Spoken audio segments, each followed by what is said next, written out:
Within the boundless sands of Arabia, there once thrived a people whose very name now slips through the cracks of memory. A tribe shaped by a life-giving well that reached deep beneath the earth. Outwardly, their community seemed tranquil, but a silent rot festered beneath the surface. From among their ranks, a single courageous soul dared to proclaim the truth. Yet rather than listen, they sought to erase his voice forever. They cast their prophet into a shadowy well, and, with cold laughter, turned their backs on him and on their creator. This was not merely rebellion, it was a challenge hurled in the face of the divine, and its consequence would be catastrophic. Today, we'll journey through the story of the people of Rass, idolaters lost in their own arrogance, witnessing the loneliness of a prophet abandoned, his painful fate, and the storm of divine justice that swept over his people. This is Religious Story TV, and I welcome you, Seeker. Before we truly begin, I'd love to know, where in the world are you tuning in from? Your presence matters, to us, and to the spirit of this shared community. Add your place in the comments, and let's strengthen these bonds across continents.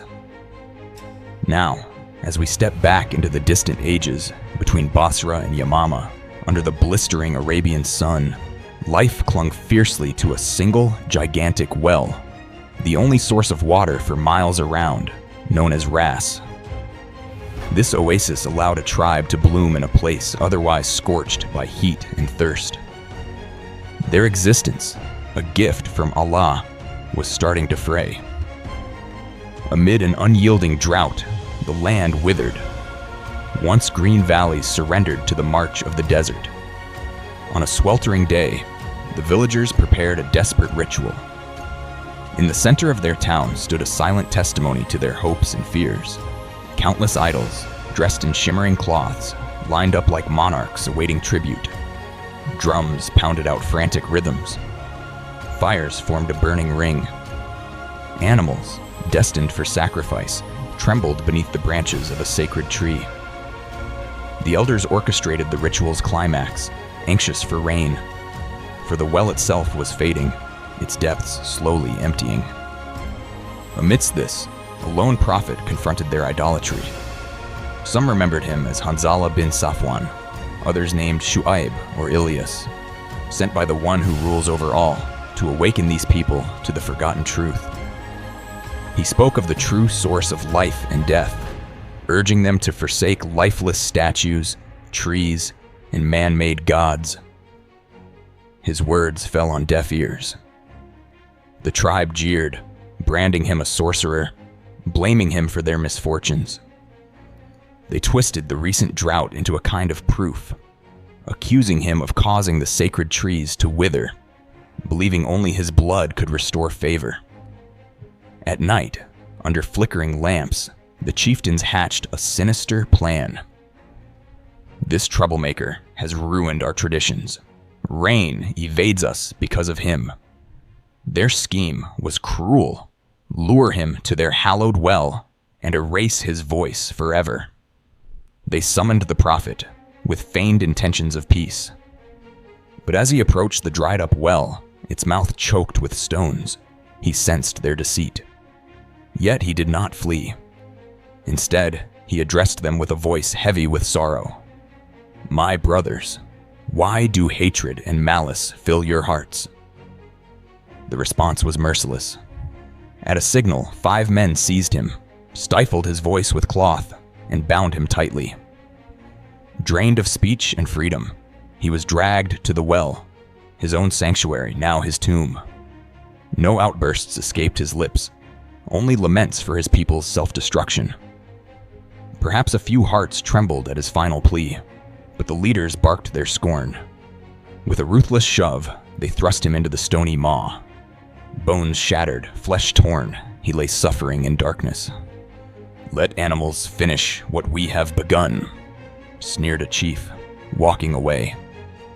Inside the cold, breathless underworld where he lay trapped, the prophet endured torture in silence, alive but sinking towards the end.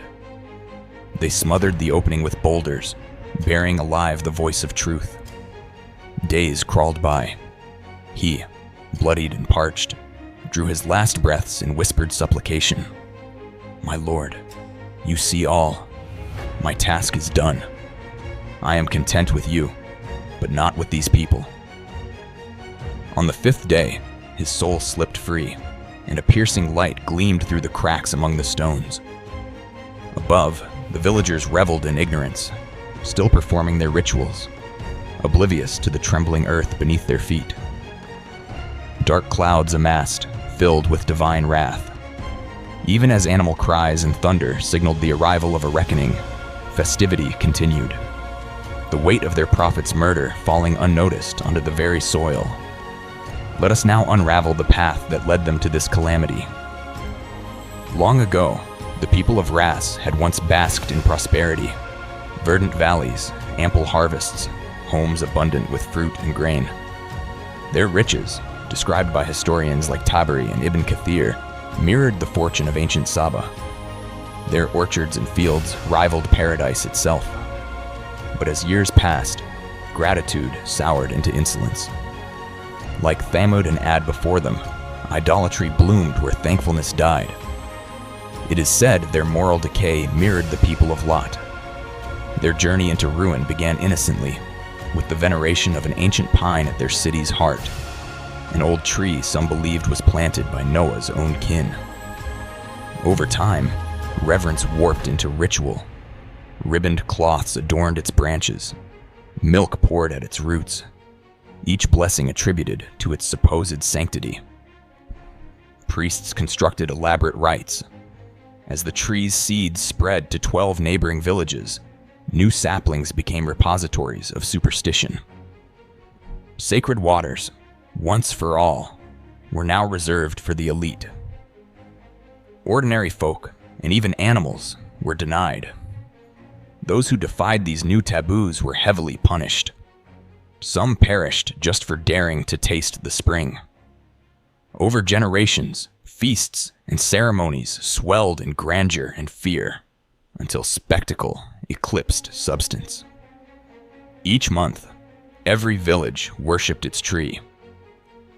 Once a year, all gathered under the mighty trunk, lighting bonfires, offering sacrifices, listening to ominous sounds rising from within.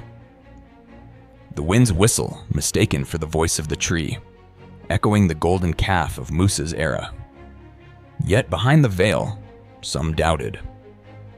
A few realized that prayers were meant for the heavens, not wood, though any dissent was swiftly quashed. Priests clung to their power, fully aware of the tree's emptiness, but basking in the obedience of a credulous populace. Then, as all lies must, this illusion met its undoing. Allah sent them a prophet, a man humble in dress and gentle in word, radiating a love that cut through centuries of falsehood. He challenged the worship of creation by pointing to the Creator himself. His presence trembled the roots of idolatry. Do not bow to the tree, but to He who made it. Truth, long suppressed, began to unravel their idols in their power structure. This messenger, recorded in history as Hanzala bin Safwan, knew pain intimately. He obeyed Allah's command, braving the hostility of a people mired in darkness. Traveling from hamlet to hamlet, clad simply, he carried pure sincerity wherever he walked. Responses were mixed: mockery, suspicion, accusations of madness, or even jinn possession. But undeterred, he prayed beneath the very trees idolized by the people, pleading for their guidance. He warned of a coming day, a time when neither trees nor ceremonies would intercede for any soul. Quietly, a handful heeded his words, primarily the vulnerable and the young. But the priests saw danger and responded with slander, whispering lies of curses and doom. Still, the prophet stood firm. The moment of confrontation approached, a climax that would define the fate of the people of Rass forever. Let's pause, briefly, to look at these people through a historian's lens. Lovers of architecture and the arts, but their craftsmanship was harnessed to honor their idols. Like Thamud, they carved homes in stone and constructed altars. Statues and totems, their own creations, became objects of sacrifice and veneration. The biggest battle for the prophet was not just against stone or wood, but against hearts encased in tradition and pride. Rass, once an orderly and prosperous society, became corrupted. The gulf widened between rich and poor, justice suffocated beneath the weight of greed, and the true giver was forgotten. The powerful drew ever more into themselves, twisting every rule for their own gain. Despite repeated warnings, their arrogance only deepened. The cycle was ancient: bounty, pride, decay, injustice, alert, defiance, destruction. Eventually, the time for reckoning arrived. The prophet confronted the sacred tree, this time not with offerings or fear, but with a call for truth. O Lord, the Sibwanskas are not gods. Let them witness your might. That very night, the ancient trunk blackened. Its roots were eaten from within. By noon, its siblings across the villages withered too. Panic caught fire. Was this sorcery, a curse, or had the prophet spoken true? Seasons passed in ruin. Grain harvests failed. Fruit rotted on the vines. Only an off year, the priests insisted. Soon gardens perished and hunger shadowed every home. By the 4th month, livestock sickened, milk curdled, wool fell, animals starved. The fountains thinned and then vanished.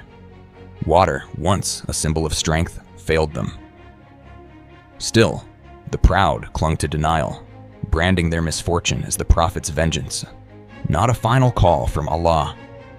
By the 6th month, reality was undeniable. With water gone, famine rampant, and the sky perpetually veiled in ominous dark, the tribe gathered. All 12 villages, once united in celebration, now shrouded in dread. Priests stood ash-covered and broken on their altars. They feared not their gods, but their slipping power. A silence loomed, a warning before the tempest. That night, a plot was sealed in secret. People question us, a tribal chief rasped. The prophet's words haunt them. Remove him and we reclaim control. The snare was set. Bring the prophet to the well and ensure no chance of escape. As the day broke, the prophet received the invitation. Though suspicion gnawed at him, he accepted, compelled by his mission. Approaching the city's heart, he was greeted by false smiles and empty assurances. Speak at the well. Perhaps we can find peace. He could sense the trap, especially as no great crowd gathered. Suddenly, with a nod, the plot unfolded. Men seized him, bound every limb, and forced a gag into his mouth, silencing his cries forever. They dragged him, bloodied and battered, along rough stones to the mouth of the well. This was his final destination. Without mercy, they threw him into the pit. Wounded, imprisoned, unable even to call for help, the prophet sat among the stones. Though his suffering was immense, not a word of hatred crossed his lips. The earth and the angels both bore witness to his endurance, each heartbeat a message to his Lord. Each passing day, agony intensified, thirst, hunger, wounds inflamed. Yet he never ceased his inward prayers. Finally, with what little strength remained, he offered his last testament. O my Lord, I have delivered your trust. Do not let these oppressors go unpunished. On the 6th day, his soul departed, and a column of unearthly light rose from beneath the rocks. But above, the skies gathered their forces. Far away, the tribe persisted in their empty festivals, ignorant that their time had already run out. Their idolatry brought them neither rain nor mercy. The wind that arrived was not gentle. At first, a deep, monstrous sound reverberated through the valley, heavier than thunder. Black clouds raced forward, immense and ominous. They mistook this as an answer to their prayers, rejoicing before their idols. Yet animals became wild with unease, sensing the coming ruination. The sky darkened, swallowing the sun, yet the people celebrated blindly. Then, the atmosphere thickened, heat swelling oppressively. A shattering thunderclap split the air. Birds scattered in terror, and the ground itself began to tremble, a current of dread spreading through the crowd.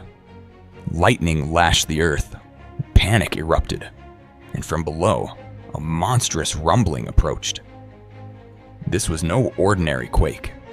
The earth, having drunk the blood of a murdered prophet, gnashed its jaws. Suddenly, fissures yawned open, devouring homes and souls. Some tried to escape, but the land itself seized them, swallowing shrieks and pleas in its gaping maw. Fiery gales erupted, scorching all who lingered until the valley became nothing but a smoking crater, silence and ruin taking the place of civilization. None, not even priests hiding under trees, could escape what they had invoked. They begged for forgiveness, but the moment for mercy had passed. Thus, the people of Rass vanished, a chilling echo through history, an alarm for all who live after. Prophets, though human, were murdered by those they came to save. And yet, Allah never forgets, only waits until the appointed time. When His decree comes, there is no hiding from it. In the Qur'an, the people of Rass are listed among the doomed, their story serving as a cautionary landmark. As narrated in Surat Al-Furqan, verse 38, and explained by Ibn Kathir, they were consumed by divine wrath for murdering their prophet and rejecting repentance. Their tragedy is a lesson for all ages. They lost sight of the true giver, fell into oppression, and committed the ultimate crime, killing the messenger. Devastation followed, a reminder that Allah's patience has a limit, and His justice never sleeps. No monuments or cities remain. Their memory is mostly reconstructed by scholars, historians, and archaeologists, combining Quranic texts with remnants of collapsed wells and ruined villages scattered somewhere in the deserts between Jordan, Yemen, and Arabia. Their homeland is remembered only through silence, abandoned and desolate. Some claim Rass lay as far as Azerbaijan or near ancient Mesopotamia, but most agree it was in the arid lands north of Arabia. Their fall stands as an enduring parable. When a people forget gratitude and treat blessings as idols, destruction surely follows. The tribe of Rass made water their false god, seizing nature as theirs to command, corrupting its purpose, and losing all humility before the divine. Even now, this serves as a warning. Environmental disasters, greed, and disrespect for creation can still destroy even the mightiest of societies. They witnessed their lifeblood, water, turn to poison, their wealth transformed into ruin, because they severed themselves from the true source. Their story is an eternal testament. Human strength is fleeting. Real power lies in humble submission to God.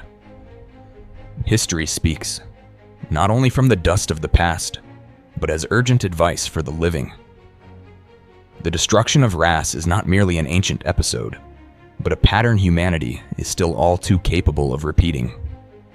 We drown in fleeting power and pleasures, but only Allah is the wellspring of every blessing, of our hands, our voices, even the ground beneath us. In every era, the path to security and salvation is only through returning to Him. The warnings preserved in the Qur'an are not mere stories, but vital instructions for life. If this journey through shadows and light has enriched your heart, I invite you to stay connected with us at Religious Story TV. Uncover more timeless lessons, deepen your understanding, and help keep wisdom alive by subscribing, sharing your reflections, and becoming part of our worldwide circle. Where you are matters. Your voice echoes here. Let us close with the Prophet's words from his well. La ilaha illallah. There is no deity but Allah. Seek your sustenance not from the clouds, but from the one who commands rain to fall. Until our next encounter, Insha'Allah, may Allah shield and guide you always.